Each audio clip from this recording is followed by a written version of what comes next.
पुत्रदा एकादशी हा भगवान विष्णूंना समर्पित सर्वात महत्त्वाच्या उपवासांपैकी एक आहे. या दिवशी योग्य विधीसह पूजा आणि उपवास केल्याने सुखसमृद्धी आणि संततीचा आशीर्वाद मिळतो.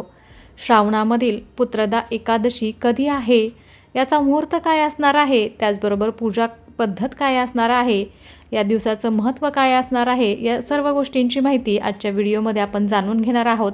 नमस्कार, मी पूजा तुम्हा सर्वांचं स्वागत करत आहे पूजाज कॉर्नरमध्ये. श्रावण महिन्यातील शुक्ल पक्षात येणाऱ्या एकादशीला श्रावण पुत्रदा एकादशी किंवा पवित्र एकादशी म्हणून ओळखले जाते. हिंदू धर्मात या एकादशीला विशेष धार्मिक महत्त्व आहे. असे मानले जाते की या दिवशी उपवास केल्याने आणि योग्य विधीसह भगवान विष्णूंची पूजा केल्याने संततीचे सुख, त्यांचे उत्तम आरोग्य आणि कौटुंबिक सुखसमृद्धी यासारख्या इच्छा पूर्ण होतात. यावर्षी पुत्रदा एकादशीचे व्रत रविवार 23 ऑगस्ट रोजी पाळले जाणार आहे. असे मानले जाते की या पवित्र दिवशी खऱ्या भक्तीने आणि नियमितपणे उपवास व पूजा केल्याने भगवान विष्णूंचा आशीर्वाद प्राप्त होतो. तसेच यामुळे कुटुंबात शांती आणि आनंद येतो आणि मनात सकारात्मक ऊर्जा आपल्याला संचारते. तर श्रावणामधील पुत्रदा एकादशी कधी आहे तर मुहूर्त आपण पाहून घेऊयात. तर पंचांगानुसार श्रावण पुत्रदा एकादशी रविवार 23 ऑगस्ट रोजी साजरी केली जाणार आहे. एकादशीची सुरुवात 23 ऑगस्ट रोजी पहाटे 2 वाजता होईल आणि 24 ऑगस्ट रोजी पहाटे 4:18 असणार आहे. तर या दिवशी भगवान विष्णूंच्या पूजेसाठी सकाळी 7:32 ते दुपारी 12:24 मुहूर्त आहे. तर या काळात भक्त स्नान व इतर विधी करून भगवान विष्णूंची पूजा करतात. धार्मिक श्रद्धा आहे की एकादशीला भक्तिभावाने भगवान विष्णूंचे स्मरण आणि पूजा केल्याने मनाला शांती मिळते आणि कुटुंबात सकारात्मक वातावरण टिकून राहते. पुत्रदा एकादशी वर्षातून 2 वेळा येते. त्यातील पहिली पौष महिन्यात आणि दुसरी श्रावण महिन्यात येते. पौष महिन्यातील शुक्ल पक्षात येणारी एकादशी पौष पुत्रदा एकादशी म्हणून साजरी केली जाते. श्रावण महिना भगवान शंकरांच्या आराधनेसाठी विशेष आहे, तर एकादशी तिथी भगवान विष्णूंना समर्पित आहे. म्हणून श्रावण महिन्यातील पुत्रदा एकादशीचे धार्मिक महत्त्व आणखी वाढते. या दिवशी भगवान शिव विष्णूंचा विशेष अभिषेक करावा. या व्रताने उत्तम संततीची प्राप्ती होऊ शकते. तसेच कुटुंबात सुखशांती आणि सकारात्मक वातावरण टिकून राहते. आईवडिलांनी मुलांच्या यशासाठी आणि चांगल्या भविष्यासाठी हे व्रत नक्की करावं. पुत्रदा एकादशीच्या व्रताची तयारी 1 दिवस आधी म्हणजे दशमी तिथीपासून 22 ऑगस्ट पासून आपल्याला सुरू करायची आहे. दशमीच्या संध्याकाळी सात्विक आणि हलके भोजन करायचं आहे. भोजनात तामसिक पदार्थ टाळावेत. एकादशीच्या सकाळी लवकर उठून स्नान करायचं आहे. त्यानंतर घरातील मंदिराची स्वच्छता करून भगवान विष्णू आणि भगवान शिवाचे आपल्याला ध्यान करायचं आहे. पूजेमध्ये धूप, दीप, फूल, हार, बिल्वपत्र, रुईची फुले, धोत्रा, तांदूळ, रोळी आणि नैवेद्य यासारखे साहित्य ठेवायचे आहे. भगवान विष्णूंच्या पूजेमध्ये तुळशीपत्र नक्की अर्पण करायचं आहे. तर शिवपूजेमध्ये तुळशीचा वापर केला जात नाही. पूजा पूर्ण झाल्यावरती पुत्रदा एकादशीची कथा ऐकायची आहे किंवा वाचायची आहे आणि शेवटी देवाची आपल्याला आरती करायची आहे. पुत्रदा एकादशीच्या दिवशी सकाळी सूर्योदयापूर्वी उठून स्नान करून स्वच्छ वस्त्र परिधान करायचे आहेत.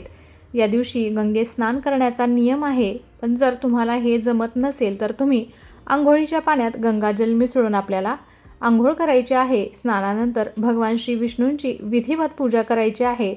पंचोपचार विधीने भगवान श्री विष्णूंची पूजा करून त्यांना धूप, दीप, फुले, अक्षदा, रोली, फुलांच्या माळा आणि नैवेद्य अर्पण करायचा आहे आणि व्रताचा आपल्याला संकल्प घ्यायचा आहे. पूजेमध्ये भगवान विष्णूंसमोर एकादशी व्रत करण्याचा संकल्प घ्यायचा आहे. त्यानंतर दिवसभर आपल्या क्षमतेनुसार आपल्याला उपवास ठेवायचा आहे. जे लोक पूर्णपणे निराहार राहू शकत नाहीत ते फलाहार करू शकतात. तर उपवासादरम्यान आपल्याला मन शांत ठेवण्याची आणि भगवान विष्णूंचे स्मरण करण्याची परंपरा आहे. संध्याकाळी ही भगवान विष्णूंची पूजा करायची आहे आणि दीप प्रज्वलित करून आपल्याला प्रार्थना करायची आहे. दुसऱ्या दिवशी द्वादशी तिथीला सकाळी लवकर उठून स्नान करायचं आहे. त्यानंतर भगवान विष्णूंची पूजा करून व्रत पूर्ण करण्याची प्रार्थना करायची आहे. गरजू लोकांना भोजन दिल्यानंतर किंवा आपल्या क्षमतेनुसार दान दिल्यानंतरच स्वतः भोजन करण्याची परंपरा आहे आणि अशा प्रकारे एकादशीचे व्रत आपल्याला विधीपूर्वक पूर्ण करायचं आहे. तर या दिवशी भगवान विष्णूंना तुळशीची पाने अर्पण करायला विसरू नका, कारण विष्णू पूजेमध्ये तुळशीला विशेष महत्त्व दिले जाते. यानंतर पुत्रदा एकादशीची व्रताची कथा किंवा ऐकायची किंवा वाचायची आहे. भगवान विष्णूंना समर्पित मंत्रांचा आपल्याला जप करायचा आहे. पूजेच्या शेवटी भगवान विष्णूंची आरती करायची आहे आणि आपल्या मुलांच्या सुख समृद्धी आणि कल्याणासाठी आपल्याला प्रार्थना करायची आहे. पुत्रदा एकादशीला नदी स्नान आणि दानधर्म करणे देखील महत्त्वाचे मानले जाते. या दिवशी कोणत्याही पवित्र नदीत किंवा सरोवरात आपल्याला स्नान करून भगवान विष्णूंचे स्मरण करायचे आहे. स्नानानंतर नदीत किंवा जलाशयात दीपदान करण्याची परंपरा देखील आहे.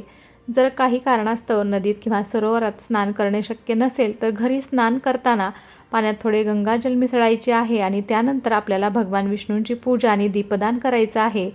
पूजेनंतर गरजू लोकांना अन्न, वस्त्र किंवा आपल्या क्षमतेनुसार इतर उपयुक्त वस्तूंचे दान करणे शुभ मानले जाते.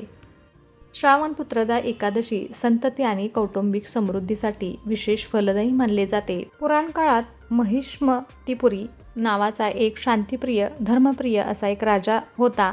मात्र त्याला स्वतः मूल नव्हते. मग त्याच्या शुभचिंतकांनी एक लोमेश ऋषीचा याचे कारण विचारले असता त्यांनी सांगितले की मागच्या जन्मी महिष्मतीपुरी राजा हा एक अत्याचारी, निर्दयी असा राजा होता. मागच्या जन्मी याच एकादशी दिवशी तहानलेला हा राजा पाणी पिण्यासाठी एका जलाशयाजवळ पोहोचला. तेव्हा तिथे नुकतीच बाळंतीण झालेली गाय पाणी पिण्यासाठी आली होती. मात्र राजाने तिला तिथून हटकले. त्याच्या या दुष्कर्मामुळे तो या जन्मी पिता बनू शकत नाही. त्यामुळे जर त्याला या शापातून मुक्त करायचे असेल तर तुम्हाला हे व्रत करावे लागेल आणि त्याचे पुण्य तुमच्या राजाला द्यावे लागेल, तरच त्यांना संतती प्राप्ती होईल. या ऋषीमुनींच्या निर्देशानुसार प्रजासह राजाने सुद्धा हे व्रत केले. त्यानंतर काही काळानंतर राणीने एक गोंडस बाळाला जन्म दिला. तेव्हापासून एकादशीला श्रावण पुत्रदा एकादशीचे व्रत केले जाते. धार्मिक मान्यतेनुसार हे एकादशीचे व्रत पाळल्याने मुलांची प्रगती, सुख, समृद्धी आणि उत्तम आरोग्य यासारख्या इच्छा पूर्ण होतात. शिवाय भगवान विष्णू आणि देवी लक्ष्मी यांचा आशीर्वाद मिळाल्याने कुटुंबात शांती आणि आनंद नांदतो. असेही मानले जाते की भक्तिभावाने आणि शिस्तीने हा उपवास पाळल्याने व्यक्तीला त्याच्या मागील कर्माच्या नकारात्मक परिणामांपासून मुक्ती मिळते आणि जीवनातील समस्या कमी होऊ लागतात. तर कसा वाटला आजचा व्हिडिओ आणि आजची माहिती मला नक्कीच कमेंट करून सांगा आणि अशा छान छान आणि माहितीपूर्ण व्हिडिओजसाठी पूजाच कॉर्नरला सबस्क्राईब करायला विसरू नका. त्याचबरोबर बेल आयकॉनही क्लिक करा, जेणेकरून तुम्हाला माझे नवनवीन व्हिडिओज असेच पाहता येतील. चला तर मग भेटूया अशाच एका छानशा आणि माहितीपूर्ण व्हिडिओ बरोबर. तोपर्यंत धन्यवाद. श्री स्वामी समर्थ.